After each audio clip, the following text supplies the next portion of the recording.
आइए मेरे दोस्तों, आपका स्वागत है श्रीमद् भगवत गीता पाठ में। सबके मंगल की कामना करते हुए, ईश्वर को याद करते हुए, गुरुजनों को प्रणाम करते हुए आगे शुरू करते हैं। ने 27 नंबर श्लोक पर छोड़ा था। 27 नंबर जो यज्ञों के बारे में भगवान अर्जुन को बता रहे हैं कि कौन कौन से यज्ञ किस किस प्रकार के होते हैं और किस प्रकार किए जाते हैं। उनमें आगे भगवान बोले कि जो मैंने पहले तुझे बताया कि कोई सभी ज्ञान इंद्रियों को संयम करके उस संयम रूपी अग्नि में हवन करता है विषयों की, और कोई विषयों को अग्नि को अपनी इंद्रियों को अग्नि बनाकर विषयों को उसमें हवन करता है। ऐसे कहते हुए वो कोई अपनी सभी इंद्रियों को देह सहित संयम करके योग अग्नि अर्थात ध्यान में बैठकर उस सभी विषयों को का हवन कर देता है। अब मैं तुझे दूसरी प्रकार का कहता हूँ, ऐसे भगवान बोले अर्जुन से। अब मेरे से और सुनो जो दूसरा ऐसा भगवान बोले क्या। 28 नंबर श्लोक चतुर्थ अध्याय जो उच्चारण करते हैं, फिर भाष्यकार जी क्या कहते हैं उस पर चलते हैं। द्रव्य यज्ञास्तपो यज्ञ योग यज्ञास्तथा परे स्वाध्याय ज्ञान यज्ञश्च यतः संशितव्रताः।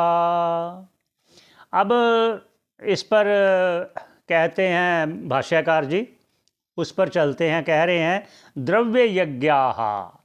हे अर्जुन, मैं तुझे बता रहा हूँ कि ये किस प्रकार का यज्ञ है। ये द्रव्य यज्ञ है। पहले मैंने दूसरा बताया इंद्रियों और विषयों का, अब मैं बता दूँ द्रव्य यज्ञ अर्थात धन का। धन का कैसे यज्ञ करते हैं, किस प्रकार करते हैं, किस प्रकार करना चाहिए, किस प्रकार वो किया हुआ फलीभूत होगा, मैं सब बताता हूँ। ये अर्जुन आप ध्यान से सुनो, ऐसा भगवान बोले। ये कह रहे हैं भाष्यकार जी द्रव्य यज्ञ। द्रव्य यज्ञ क्या है? द्रव्य यज्ञ है धन द्वारा श्रम द्वारा जो किया जाए वो द्रव्य यज्ञ है। क्या है? जिस प्रकार कुआं बना देना, तालाब बना देना, पशु पक्षियों के लिए वो जल के प्रबंध कर देना, यात्रियों के लिए कुएं द्वारा जल प्राप्त कर देना, ये पहले हुआ था और आज उसका अलग हो गया तरीका। लेकिन ये जैसे पूर्व में था वो भाष्यकार जी कह रहे हैं कि कुआं, तालाब, बावड़ी और धर्मशाला आदि बना देना, अन्न क्षेत्र खुलवा देना, ये द्रव्य यज्ञ हुआ। अब आगे कहते हैं तपो यज्ञ। तपो यज्ञ क्या कहा? तप यज्ञ है। अच्छा, एक और चीज़ है यहाँ भगवान और भाष्यकार जी भी जो संकेत दे रहे हैं उस पर एक और विशेष ध्यान देने वाली जो बात है वो ये है कि द्रव्य यज्ञ तो है, लेकिन लाभ कब होगा, वो फलीभूत कब होगा, किसमें? अंतःकरण की शुद्धि में। वो तब होगा, आगे भगवान स्वयं इसको स्पष्ट करेंगे। जैसा कि पहले भी कहा कि जो पहले दूसरे तीसरे अध्याय में कहा उसी को स्पष्ट करने के लिए जो जो अर्जुन नहीं समझ पाया, जो जो दूसरे लोग नहीं समझ पाएंगे, उनको समझाने के लिए आगे वर्णन सारा किया गया है। अब स्वयं कहेंगे भगवान कि जो द्रव्य यज्ञ है अर्थात दान करना, ये दान ही है। अन्न क्षेत्र खुलवा देना, धर्मशाला बनवा देना, बावड़ी बनवा देना, कुआं बनवा देना, तालाब खुदवा देना, पानी के लिए सभी के लिए व्यवस्था करने के लिए, ये भी दान है। तो इस पर क्या कहते हैं, अगर आप दान देते हो तो देश काल और स्थान को ये देखते हुए कैसे देना है वो आगे तो कहेंगे, लेकिन संकेत यहाँ दे देते हैं। कहते देश देखकर दान देना चाहिए। अर्थात देश का अर्थात जैसे कोई तीर्थ क्षेत्र है, हरिद्वार है, बनारस है, कोई ऐसा क्षेत्र है जहाँ पुण्य क्षेत्र जो है कहा जाता है, ऐसे क्षेत्रों में। और क्या कहा? देश कहा। अब काल कहा। काल से भी देखना चाहिए, जैसे संक्रांति है, ग्रहण काल है, ऐसा काल भी देखना चाहिए। ये भी देखना चाहिए जैसे किसी का जन्मदिन हो गया, मान लीजिए, क्योंकि वो देश और काल दोनों देखो। और तीसरा और भी, अगर यदि नहीं देखोगे तो आपको लाभ नहीं होगा। वो क्या देखो? तीसरा सबसे जो उत्तम उन्होंने कहा वो कहा पात्र को देखकर, जिसको जरूरत है, क्या जरूरत है, कैसी जरूरत है, उसकी योग्यता क्या है, इसको देखकर, चाहे वो क्षेत्र पुण्य क्षेत्र हो, चाहे वो अपने संक्रांति काल हो, चाहे ग्रहण काल हो, पात्र को देखकर दान देना आपको अंतःकरण की शुद्धि में सहायक होगा, अवश्य होगा। ये विशेष रूप में आगे कहेंगे, यहाँ संकेत रूप में कह दिया। आगे क्या कहते, योग यज्ञ तथा परे। अब आगे कहते हैं फिर योग कहा, पहले द्रव्य यज्ञ कहा, अब तपोयज्ञ भी कहा, तपोयज्ञ रह गया, तपोयज्ञ कहते हैं। द्रव्य यज्ञ हो गया, तपोयज्ञ क्या है, जैसे चंद्रायन व्रत करना, कृष्ण चंद्रायन व्रत करना, ये दोनों भिन्न भिन्न है। चंद्रायन से कठिन है कृष्ण चंद्रायन व्रत, इसलिए ये व्रत के लिए भी ये भी एक यज्ञ है, ये भी एक यज्ञ है। और जो भी तपस्वी करते हैं यज्ञ, वो अंतःकरण की शुद्धि के लिए ही करते हैं, ताकि वो ज्ञान प्राप्ति में योग्य हो जाए। आगे क्या कहा, योग यज्ञ। अब योग यज्ञ क्या है, अब योग यज्ञ पर कहते हैं वो कि यम नियम प्राणायाम प्रत्याहार धारणा ध्यान समाधि, ये सभी को लेकर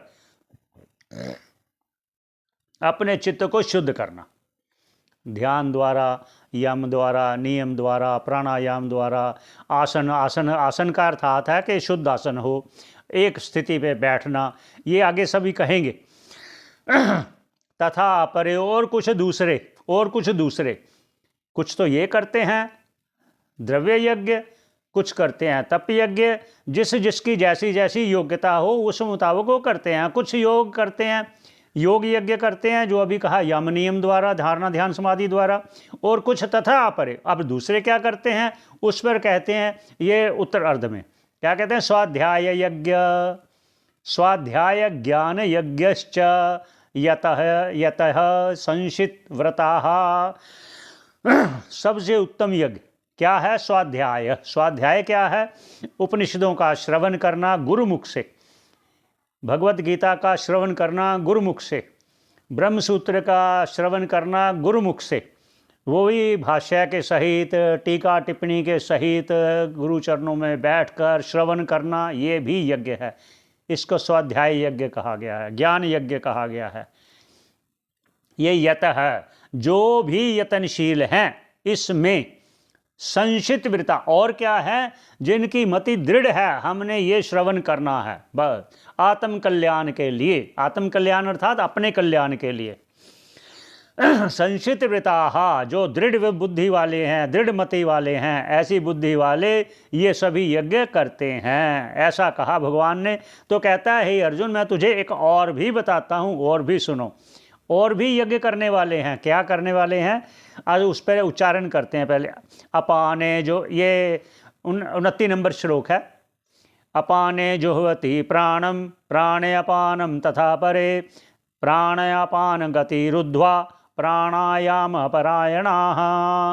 अब कहते हैं मैं तुझे अर्जुन मैं दूसरी प्रकार का कहता हूँ, ये मैं भिन्न भिन्न प्रकार के मैं आपको यज्ञ बता रहा हूँ कि कैसे कैसे करने वाले यज्ञ हैं जिससे लाभ होता है, अंतःकरण की शुद्ध होती है, अंतःकरण शुद्धि के द्वारा ज्ञान प्राप्ति की योग्यता आती है। हे अर्जुन, ऐसा कहा।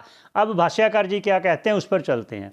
अपाने जुह्वति प्राणम, और कुछ लोग ये प्राणायाम जो है इसको जैसे श्वास लेना फिर रोकना, उसको कुंभक कहते हैं, फिर रोकने के बाद फिर छोड़ना, फिर रेचक है, पूरक रेचक और कुंभक आदि करते हुए, लेकिन ये बिना गुरु के पास बैठे हुए अभ्यास करने पर करना चाहिए, अपनी मन मर्जी से नहीं करना चाहिए।